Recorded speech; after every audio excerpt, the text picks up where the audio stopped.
This video tutorial is to help you upload a file, specifically a screenshot, to Canvas for an assignment. So notice that I'm here on our Canvas page.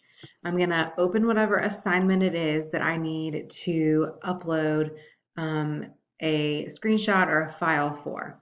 I'm going to click on the blue Submit Assignment button, just like always. And at the bottom, when that opens, I'm going to have an opportunity to do a file upload.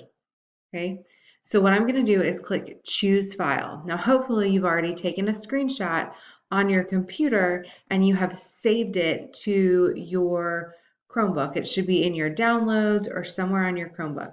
You're going to find that. So here's mine, Ancient Rome Study Island Score. I'm going to click on it and then click Open. Then all I have to do, because I see the title right here, Ancient Rome Study Island Score, I know that it's the right file that's been attached to this, is click Submit Assignment. Once I do that, I'll see at the top of my screen that it's been submitted. It tells me the day it was submitted and all of that good stuff, and it has the little download here for the file that you've uploaded. Hopefully that's helpful, and let me know if you have questions.